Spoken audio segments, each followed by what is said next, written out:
রাতের বাজে 11:30 আর সেই দিনকার দিনটা ছিল হচ্ছে ২৭ নভেম্বর। মূলত এটা ২৭ নভেম্বরের ভিডিও। সময় স্বল্পতার কারণে, তারপর নানা ধরনের ব্যস্ততার কারণে ভিডিও আপলোড করতে পারি নাই অনেকদিন ধরে। আর এখানে আম্মুর কাছে সেদিন বায়না ধরছিলাম, "এক কাজ করো আম্মু, আমাদের সবার জন্য চিকেন ফ্রাই আর ফ্রেঞ্চ ফ্রাই বানায়া দাও।" তো সেখানে আম্মুই হচ্ছে সবগুলো করে নিতেছিল।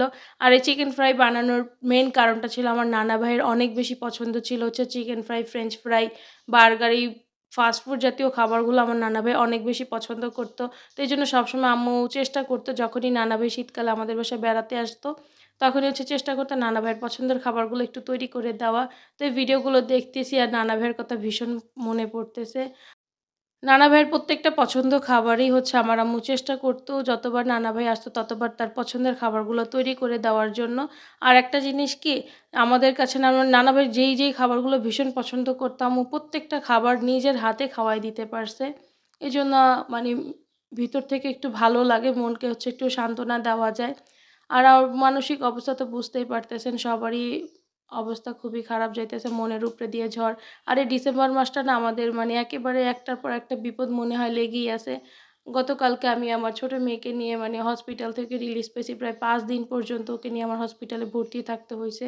ওরও প্রচণ্ড ঠান্ডা কাশি থেকে একেবারে নিউমোনিয়ার মধ্যেও ঢুকে গেছিল। আল্লাহর রহমতে আমরা অল্পতেই বুঝতে পারার কারণে আর বেশিক্ষণ দেরি করি নাই। ডক্টরের সাথে যখন দা বলছি, ডক্টর বলছে, "বেশি দেরি করিয়েন না, ভর্তি হয়ে যান।" তো এই কারণে হচ্ছে ভর্তি হয়ে যাওয়া। আর এখানে এই সবগুলো নাস্তা তৈরি করে নিতেছিলাম। আর ভিডিওতে ভয়েস দিতেছিলাম। ভাবতেছি যে না ভিডিও করব না, বেশি একটা দিব না। কিন্তু পেজের রিচ একেবারে প্রায় ডাউনের দিকে চলে গেছে।